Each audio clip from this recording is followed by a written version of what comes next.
The town was asleep, hidden beneath a veil of dust and silence. It was the kind of place that no one ever paid attention to until something unforgettable was about to happen.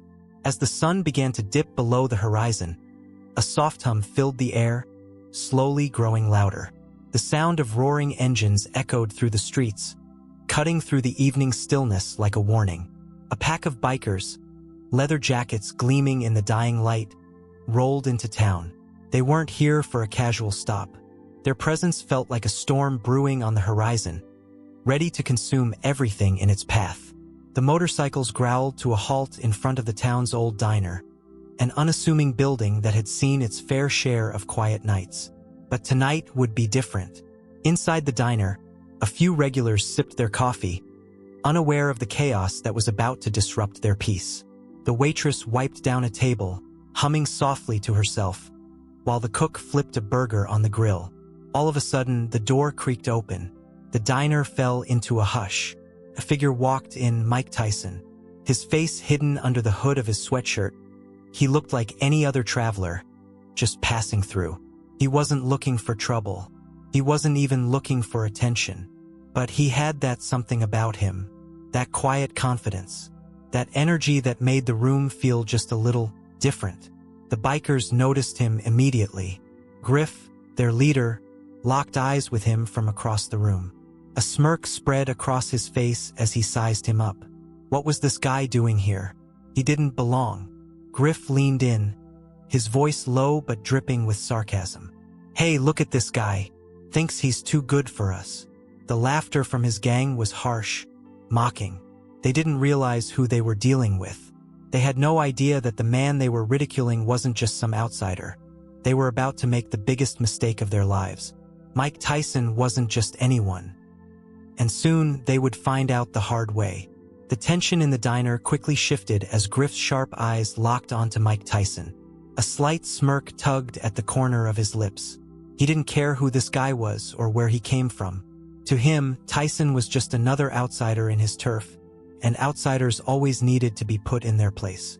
Leaning back in his booth, Griff spoke up, his voice thick with mockery. Well, look at the guy in the hoodie. What's a big shot like you doing in a place like this? His voice was laced with a sarcastic bite.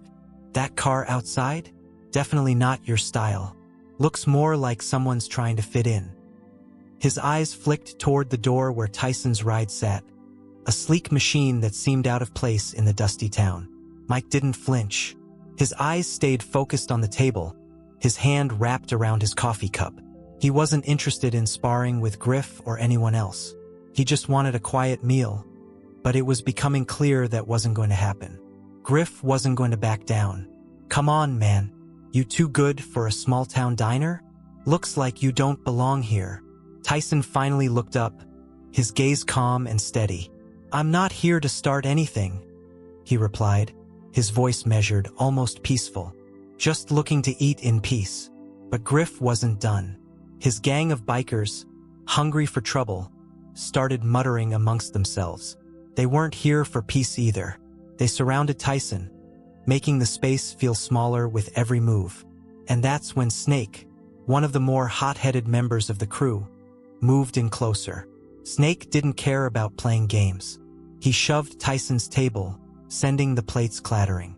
What's wrong, tough guy? Not gonna throw hands? You used to be a fighter, didn't you? Bet you can't even take a hit anymore. Snake sneered, pushing harder. Tyson's eyes narrowed, but he remained calm. His fists clenched at his sides, the years of training still ingrained in him. He wasn't going to throw a punch first, not unless he had to. The tension was palpable, the air thick with anticipation. The bikers closed in, their faces twisted with arrogance, convinced they could take this man down. Snake, eager to prove himself, stepped forward. Come on, big guy, show us what you've got, he taunted, getting in Tyson's face. Or is the champ all talk? Just as Snake's taunting was reaching a boiling point, the diner waitress, a small woman with a nervous look in her eyes, stepped forward. She placed a hand on Snake's shoulder, trying to pull him away from Tyson. Please, she said, her voice shaky. Let it go. "We don't need trouble." But Snake wasn't having it. He shoved her back, causing her to stumble. "Mind your business, lady," he growled, his anger flaring. The patrons in the diner shifted uncomfortably in their seats, their eyes flicking from the bikers to Tyson. Mike Tyson remained motionless. He was a living legend, a man who had faced the world's most brutal fighters. Yet here he was, surrounded by bikers in a diner in the middle of nowhere.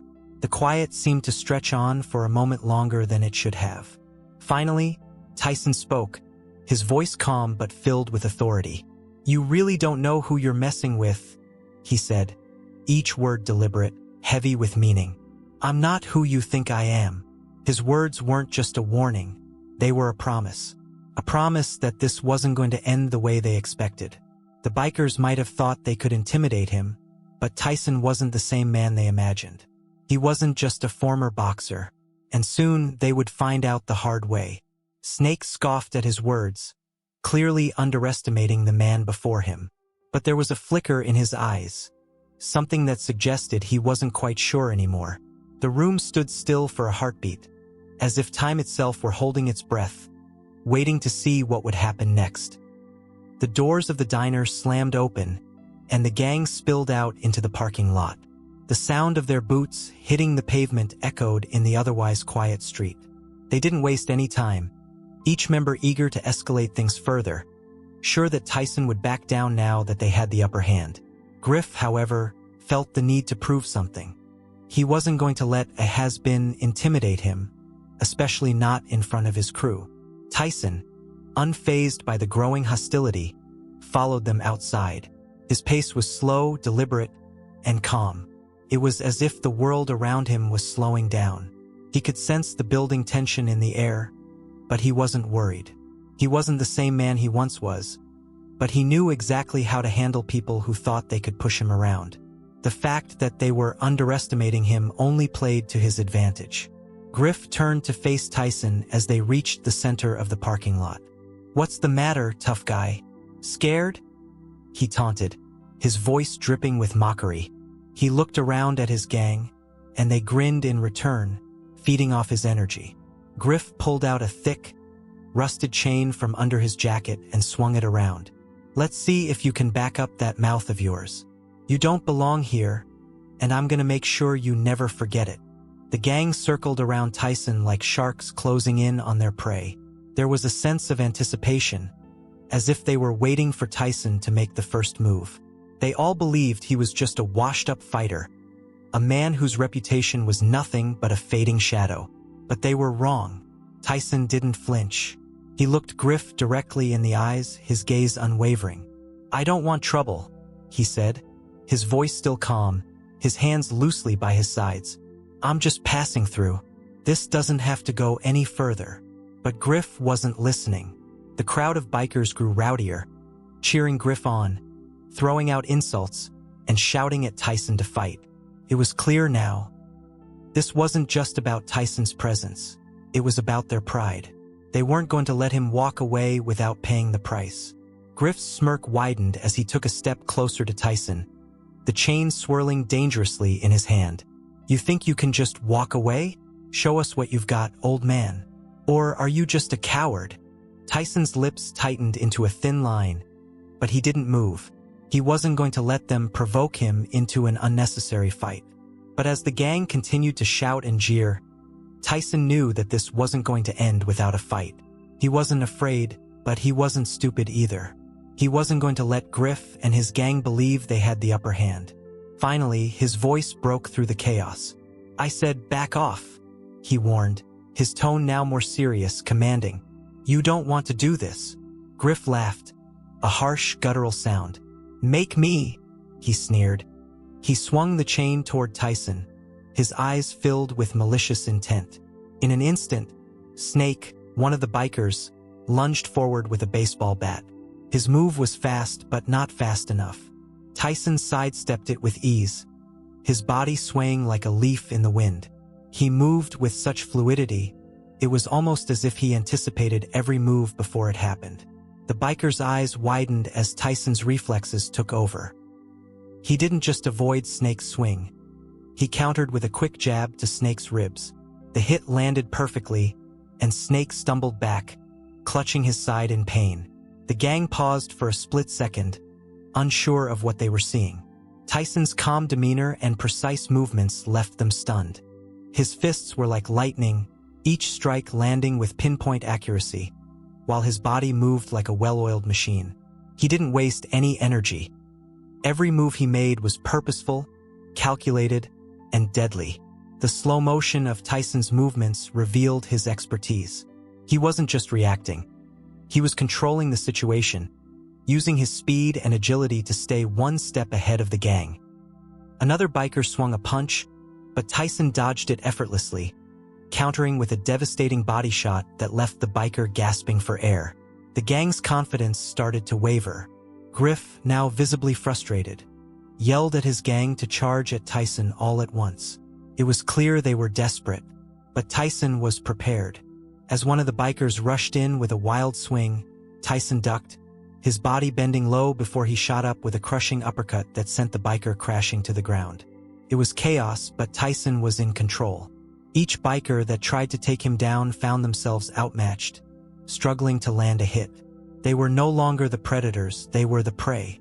Griff, realizing the tide had turned, called out for the gang to fall back. But it was too late. Tyson stood tall, his eyes sharp, his fists at the ready.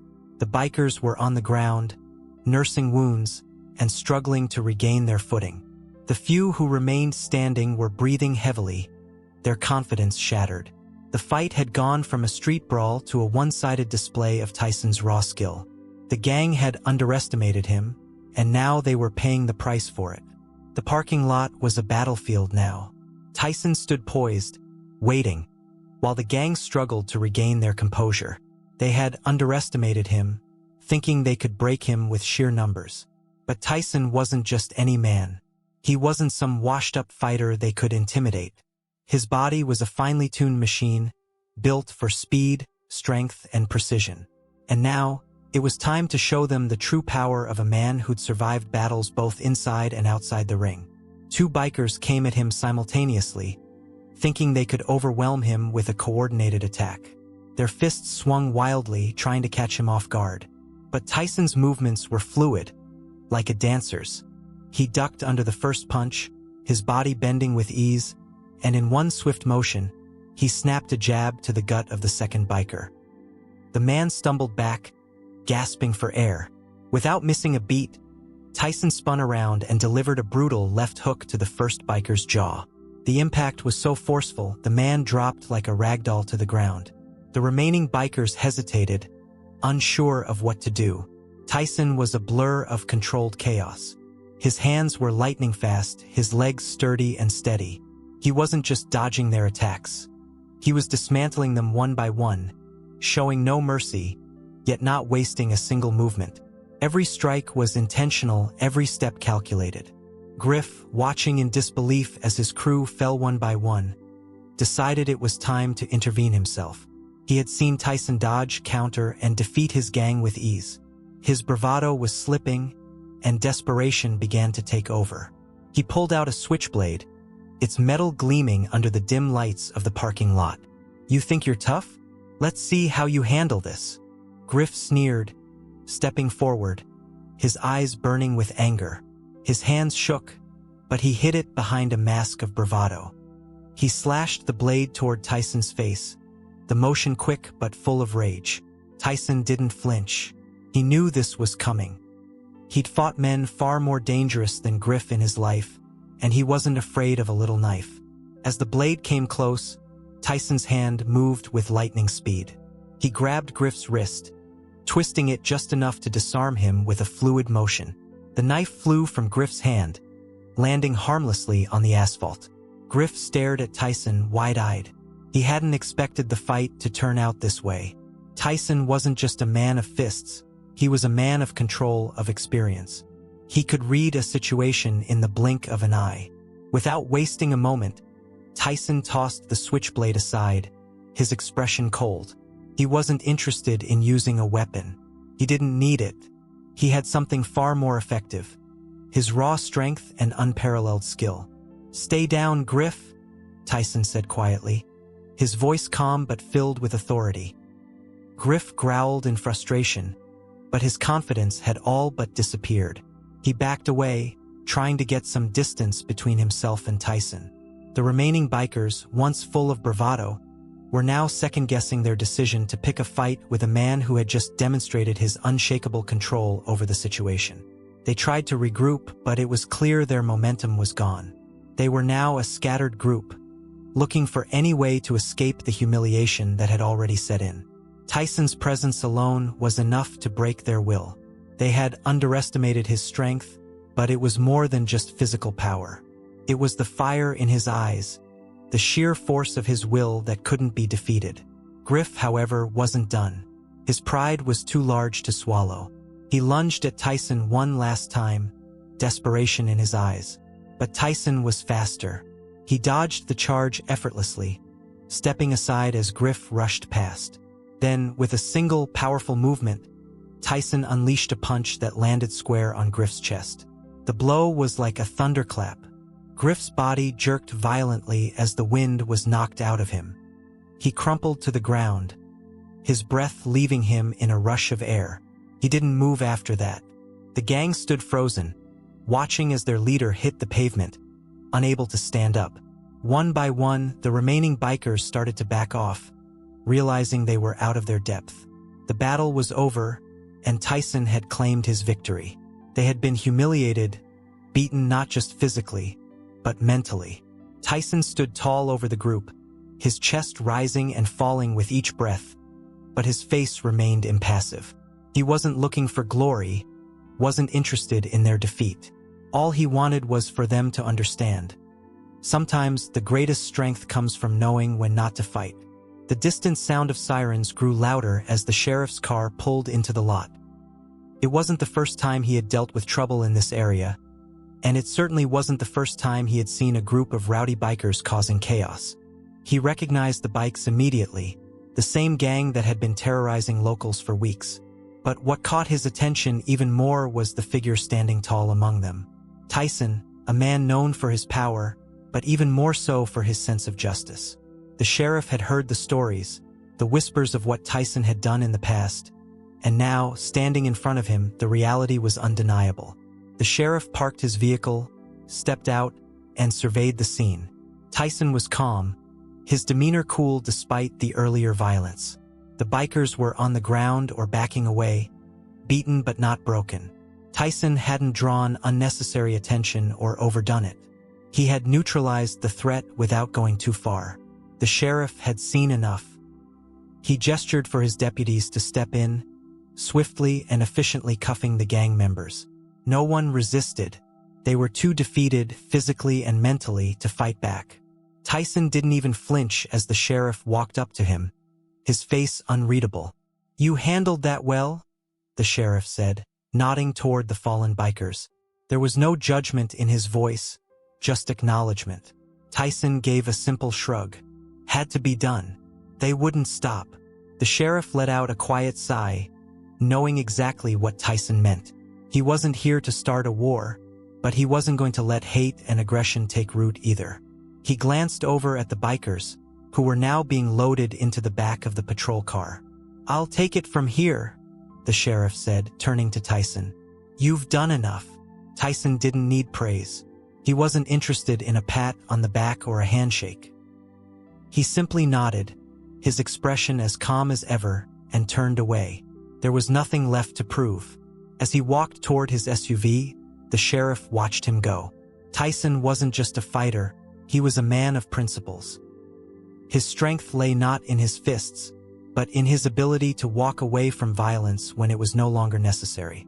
As Tyson's vehicle disappeared into the night, the sheriff's respect for him grew even more. Some battles weren't won with force. Some battles were won with restraint. The quiet settled over the parking lot, and with it, the realization that this chapter had closed. The bikers were behind bars, and Tyson's message was clear. Violence wasn't always the answer, but when it was, it would be swift and final. The quiet hum of the town slowly returned to normal, but the energy had shifted. The townspeople, who had witnessed the tense standoff and the aftermath, could no longer view Tyson the same way. No longer just the famous boxer with a fierce reputation, he had become something more, a symbol of resilience, a symbol of someone who stood up for what was right no matter the odds. He wasn't just a fighter in the ring. He was a fighter for justice, and that made him someone the town could respect. The bikers, Griff and his gang, had once ruled with an iron fist. Fear had been their weapon, intimidation their game. But all that was gone now. The once feared gang had been reduced to a broken shell of what they had been. Their reputation destroyed by one man who was willing to fight for the peace others feared to protect.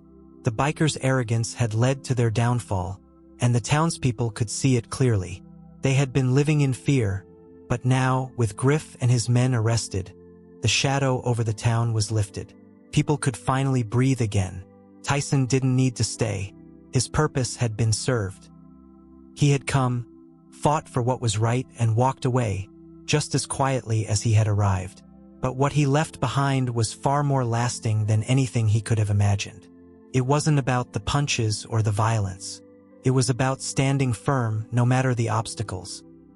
It was about having the strength to say enough when the world pushes you too far.